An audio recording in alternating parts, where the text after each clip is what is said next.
Hey everyone, welcome to GrowingCraft, and do not miss out our website where you can buy all your favorite craft supplies. Welcome back to my channel. This side Sonia here, and today we are going to do decoupage with our basic supplies. So here what I have is my wooden tray, and I have got my gesso, my sponge dauber, my paintbrush, and let's get started. Meanwhile, do not forget to subscribe to my channel so that you guys do not miss out any of our updates. Now coming back to this tutorial friends, today we are going to do a decoupage art. Now as you guys might know that I have just shifted back to India and I'm trying to do as much as DIY as I can so that I can have my own stuff at my home. So the best thing was to start with my wooden trays. So here I'm using my white gesso and I'm going to do good 2 layers of gesso. Now at the starting of the video I had shown you that I am going to use my sponge dauber and my paintbrush both. Now why am I going to use it? Because with the paintbrush the application is super easy, it's super quick. But why do we need a sponge dauber? Later on you will see in this video where I will be literally dabbing it on my complete tray. Now why do I do this? Here you can see that it smooths out, there are no lines, no marks of your paint brushes, and it actually smoothes all your surfaces. Sponge dauber is one of my favorite tools whenever it comes to my decoupage art, my mixed media art, or if I'm doing any of my DIY home decors. All these supplies are there on our website, you guys can check that, and trust me, with some few basic supplies you can add a literally new dimension to your project. So sponge dauber is one of it. Whenever you are doing your gesso or you're prepping up for your wooden base, gesso is a must, and sponge dauber makes it super smooth. So when you stick your decoupage napkin, you will not see any lines or the marks of your paint brushes.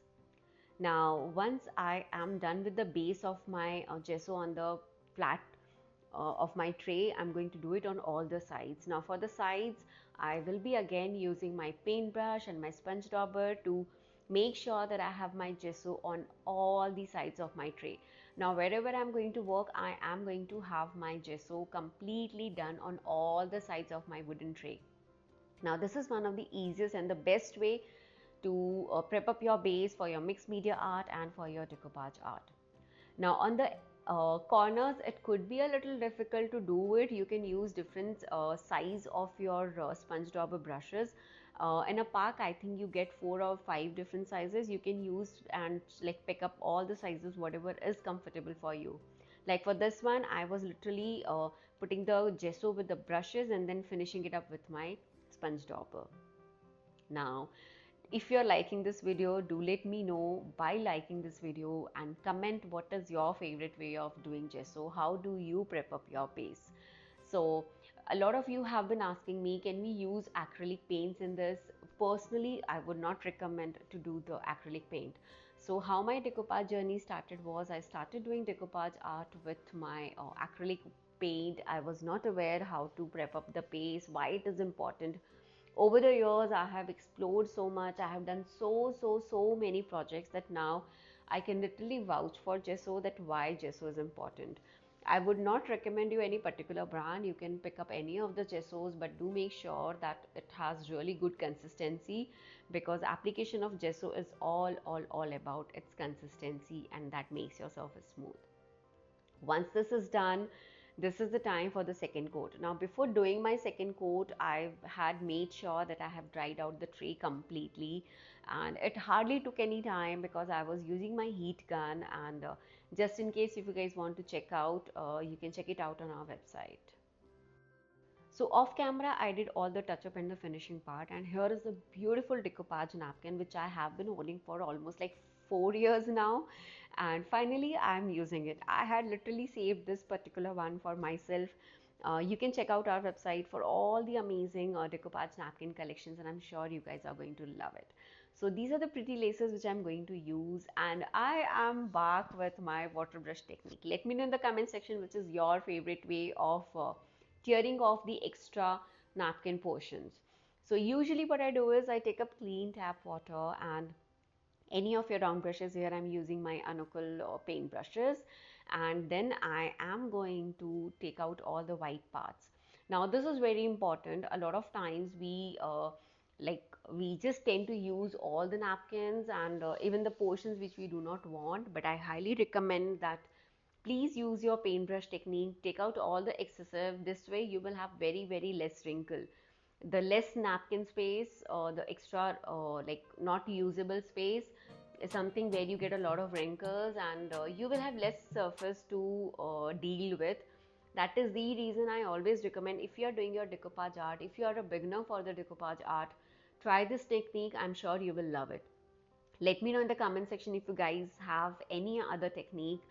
This was suggested by one of my YouTube follower. They had commented that try this technique, Sonia, and I'm absolutely in love with it. So I feel that yes, it makes your work much, much more easier. So once I'm done with this, then I'm going to remove all the plies. It is one of the best ways. So what you do is just literally on the edges, you can easily remove it. But if you check out the comment section, you will see definitely few more ideas, because few of the people are really generous to share their tips with us. So once the layer is removed, here it's time to use our decoupage glue. Check out all these suppliers on our website at growingcraft.com. Okay, so once I'm done with my ply removing, my Mod Podge is ready, and now it's time to stick it. So here I was just trying to decide how to do it. I think mentally I knew how I'm going to decorate my tray. So like here I'm using just the black and white combination. Check out the pictures at the end. I have posted like few more pictures of the finished product. But you can use multicolors. You can check out my YouTube channel for other DIY wooden decoupage tray decoration, and you will get a lot of new ideas.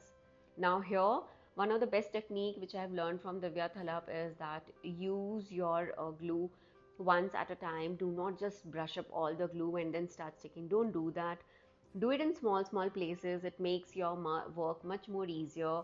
You get very, very, very less wrinkles. Like, this is one of the best techniques what I have got for decoupage art, and this really makes your work easy. Literally wrinkle free decoupage art, this is one of the best ways to do it. So what I do is I always start with one of the corners and I start putting up glue slowly, and that meanwhile I'm also sticking my decoupage napkin.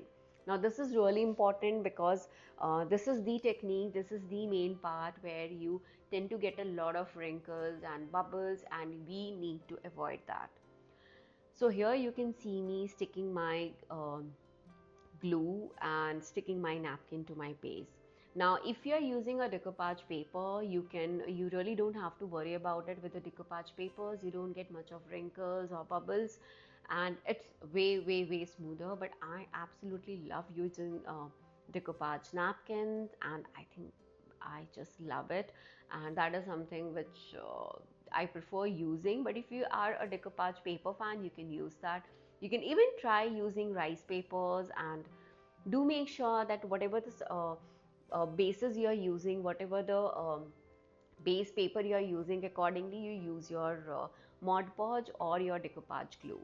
Now coming back to the glue, I have been asked a lot of time which is better, the decoupage glue or the Mod Podge. It completely depends on the brands, my friend. So I am a huge fan of Mod Podge. Absolutely, like hands down to Mod Podge. Nothing can beat Mod Podge. But there have been few brands whose decoupage glues are equally good, like the one I'm using right now. I'll share all the supplies link in the description box. Do check that. And this decoupage glue is absolutely amazing. So Mod Podge and this particular brand, you can check the link in the description box.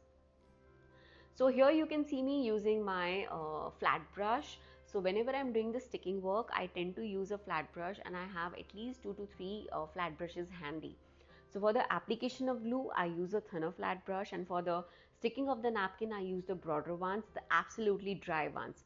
This way what happens is, whenever you are using your decoupage glue, you know that you are not putting too much glue, and when you are sticking your napkin with the brush, your brush is absolutely dry. So what it does is, it really helps you in sticking the napkins easily. Otherwise there is a lot of chances that your napkins might tear it off. So here you can see I have just sticked one part of the napkin till now, and I wanted to use one more part on the remaining portion. Now here it was the trick. So while sticking the napkin, I realized that because I was so engrossed in shooting the video that I didn't realize that my napkin was little tilted.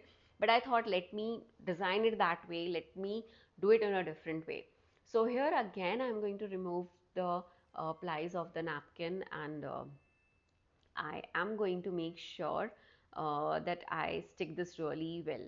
Now once I am done with this, I am going to stick it. Now the process, now here I will have to be really careful because I cannot just brush off everything and just take everything here and there.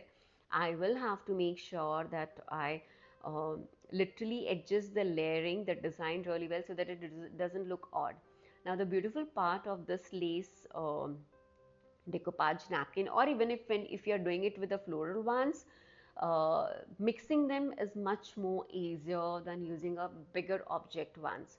So even with the floral patterns, if you're using a flowers, birds, florals, it is super easy, and you can always cut off the excessive ones like I'm doing right now.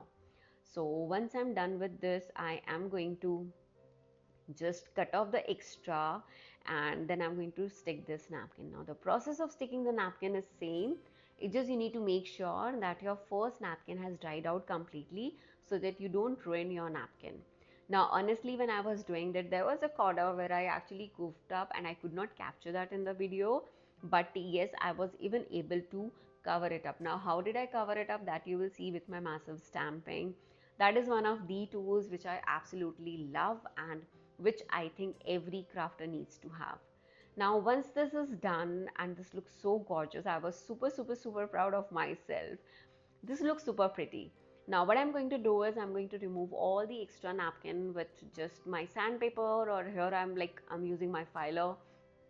I love it because this looks super smooth.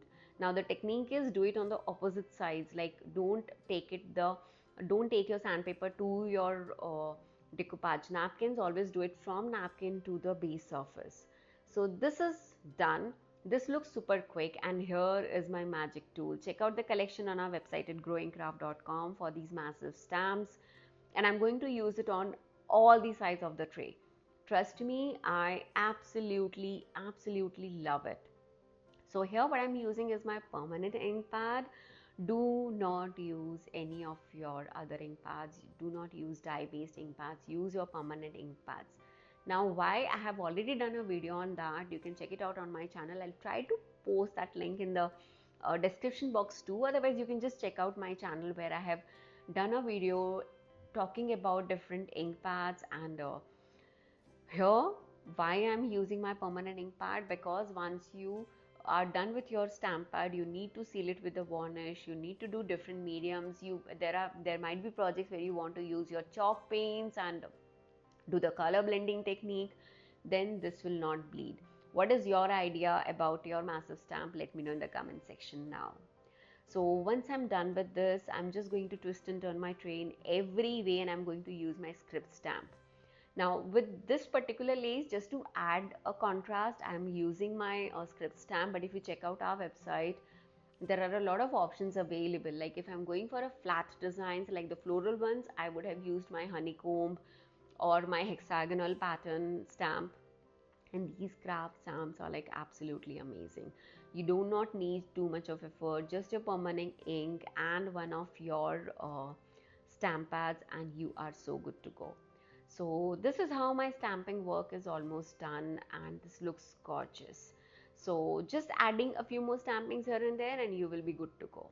Now on the back side of my tray, I have not done anything because I'm going to use my black color paint.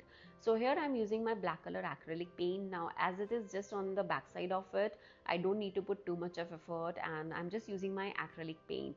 Now if you are really loving this video, do subscribe to my channel, friends. That will really help you to do not miss out any of my new tutorials.